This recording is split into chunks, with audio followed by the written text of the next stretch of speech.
I'm Sophia. My mother raised me like a lady. She dressed me up, put ribbons in my hair, and even put on children's makeup for me. My room was littered with dolls, pink boxes, and other cute things. Of course, I was also doing the most feminine kind of sports, which, I'll give you some time to guess, was figure skating. But then I grew up, and nothing changed. Everyone around me thought I was a real beauty. Everyone except him. The first time I saw that guy was during practice. Our time on the ice was over, and the hockey players moved out instead. I bumped into the captain of the team next to the boards, and I broke into a smile. But he didn't even seem to notice me. However, I was not planning on giving up. I left the sports club, and I waited for the captain outside. Finally, I heard his voice. I straightened up, and I strutted towards him. However, to my surprise, instead of the handsome guy I'd fallen in love with at first sight, I saw some guy with piercings in a leather jacket and army boots. It was pretty obviously the same guy, but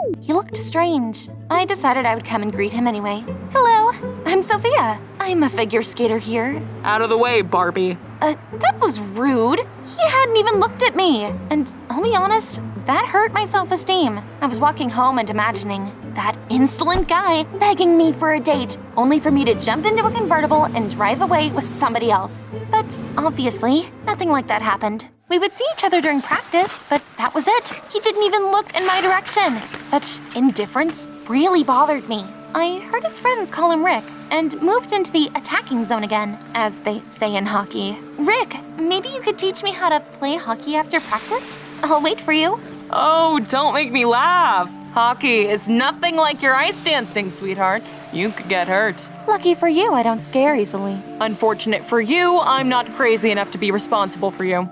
I felt terribly wronged, but I decided I would fight to the end. After all, I'd always had a thing for bad boys. I decided I would change up my style. My friend Sarah dyed my hair green, and I got a piercing. After that, we went shopping and bought new clothes that I would never have looked at before. But now, I had dark things made of leather with spikes in my wardrobe. When I put it all on, Sarah shouted, "Wow, you look so cool!" I was really hoping Rick would have the same reaction. After practice, I ambushed him at the door again. As soon as he walked out, I buried my face in my phone, pretending that I hadn't even noticed him. And it surprisingly worked. He came up to me all by himself.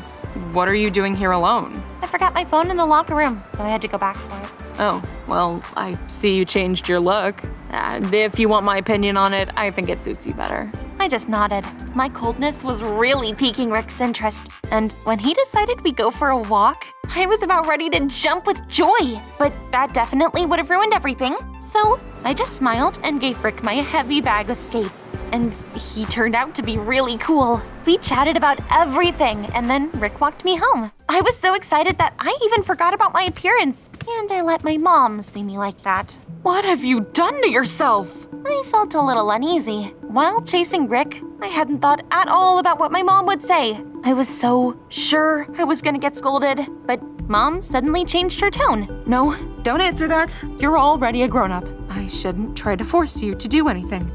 I definitely had not expected that from my mom. And of course, it made me really happy. I went into my room, looked in the mirror, and I laughed. In the pink kingdom around me, I looked like some evil witch who had seized a princess's castle.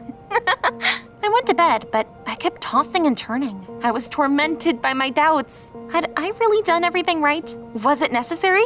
After all, I was gonna have to give up a lot of my favorite things to keep looking like this. But the next day, Rick distracted me from all my sad thoughts. Just imagine, he asked me out again, and again, and again, and again. That's how he became my boyfriend. The more time we spent together, the more I loved his style and despised my older one. The room I used to love so much suddenly began to annoy me. I repainted the walls gray and I hid all of my stuffed toys in the closet. Soon enough, though, my classmates began to annoy me as well. At school, they were seriously arguing about whether it was better to wear a red hat with a trench coat or just a regular coat. Not that long ago, I probably would have joined in on the heated discussion, but now it just seemed stupid, pointless even. I got tired of listening to the nonsense, and I said, I don't know about a red hat for any of you. They'd only look good on people with actual brain matter. After that, my classmates stopped inviting me to hang out with them. But I wasn't upset. I socialized enough on the ice talking to Sarah and Rick. But one day, My best friend also caught the pink disease that I myself used to be afflicted with.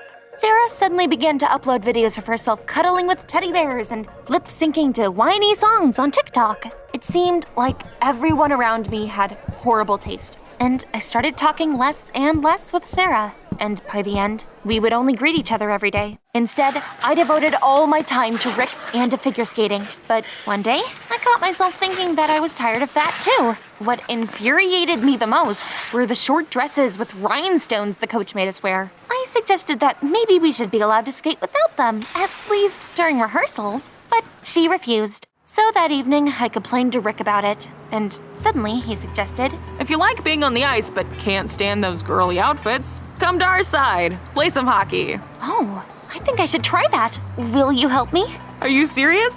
I was joking. Hockey is a really tough game, even for someone as brave as you are. Well, that sounded like a challenge, and that was something I knew how to accept. Eventually, I convinced Rick to teach me. It turned out to be really hard. The puck was so tiny, I kept losing sight of it. The first training session was really hard on me. I fell and I hurt my knee. But Rick supported me so much that I decided I wasn't going to give up after that, and I tried again. After a few more practices, I fell in love with the sport. I quit figure skating altogether and I enrolled in the hockey section, hoping that I would be able to practice with Rick. But it turned out there was a separate girls' team, and its members were so huge. I could easily mistake them for boys when they wore uniforms. Compared to them, I was Thumbelina, but soon I got used to it. Those girls taught me so much, and now I handled the puck no worse than them. I came back home from one of the practices feeling especially happy. After all, I had just been officially accepted onto the team. I was about to find my mom so I could share my joy with her, but she was not in the mood. Sophie, my boss moved into the house next door, and he saw you and was shocked. Don't embarrass me again. Take that piece of iron out of your lip and dress like a normal girl again. No way! You were fine with everything until that guy showed up. I'm not gonna pretend to be some kind of doll for him. You used to be such a beauty. Sit down. I'll make you look like a person again. That's enough! I jumped so abruptly that I accidentally knocked the dressing table over. Mom started to pick up the makeup and I ran to my room. But that was just the beginning. The next morning, Mom took all of my new clothes and only left an old dress in the closet. I had to go to school in clothes that hadn't been through the laundry yet. And when I got home, I saw a woman I didn't know in our living room. This is Monica. She's a stylist. I hired her to choose nice clothes for you. Oh, this is going too far. I couldn't help myself. Just what are you trying to achieve? Do you want me to run away from home?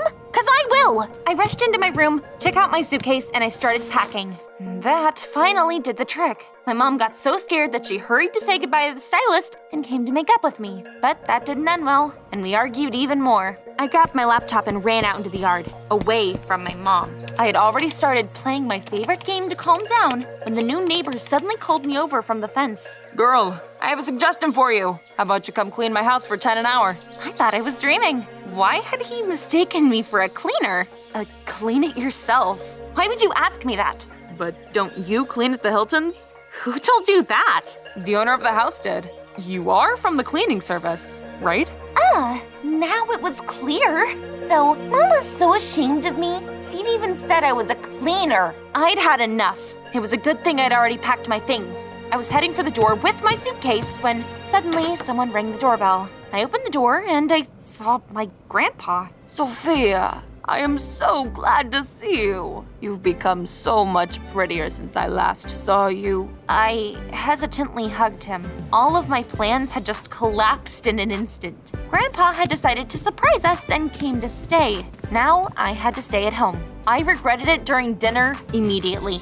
Mom suddenly started complaining to him about my appearance, and I was about to storm out when, to my surprise, Grandpa took my side. Mom's face was priceless. She clearly had not been expecting that turn. And Grandpa, he just kept supporting me. Of course, I asked him to come to the stadium and watch my very first hockey match. And the next day, as promised, Grandpa came to the game and took his place in the audience. It gave me so much confidence.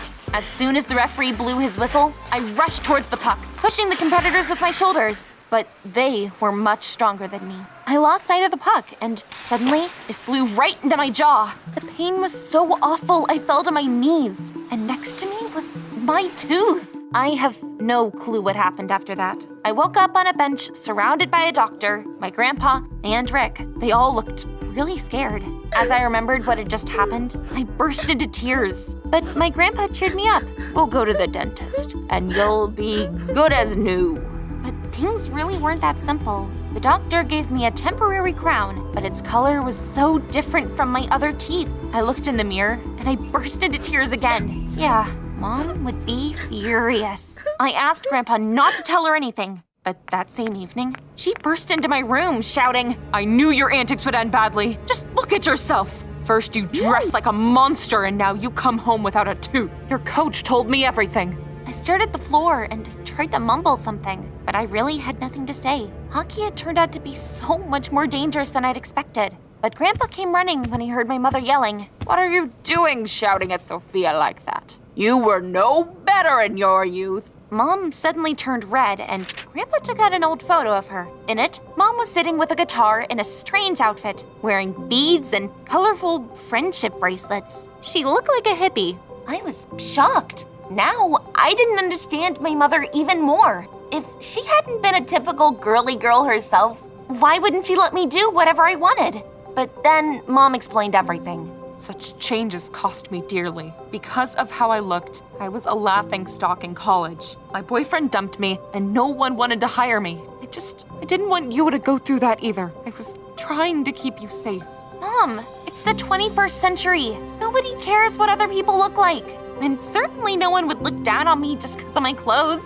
There are a lot of people who look a lot weirder than I do out there. My mother and I talked about it for a long time, and we eventually made up. She promised she wouldn't torture me with dresses and makeup anymore, and perhaps over time, I would choose my old style again. And yet, I was wrong about one thing. I'd given up my favorite activity just because of the outfits. I'd even gone to a hockey club even though I really didn't like it. I decided I would go back to figure skating, and my mom, grandpa, and Rick all supported me. I started to go to practice again, wearing that stupid dress. But I endured, and one day, I could not stand it anymore, and I burst into tears when Rick met me after practice. There's a competition tomorrow, and if I have to perform in a completely pink outfit again... Don't worry, we're gonna figure something out. I know it. And Rick wasn't lying. However, he came up with such a crazy plan that I kind of thought he was joking at first. I finally found the courage, though, just a few minutes before my performance. I took off my tiny dress,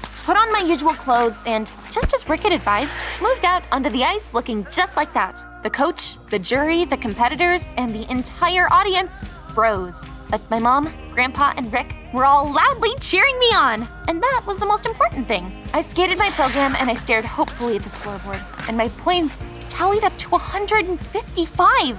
I had won. Everyone burst into applause.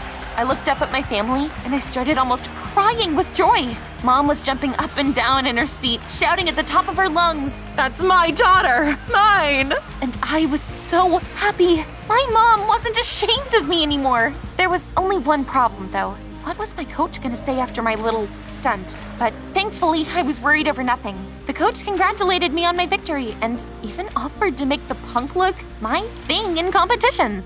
And that's how my new style changed my life. Tell me how you've experimented with your appearance. Go ahead, let me know in the comments down below.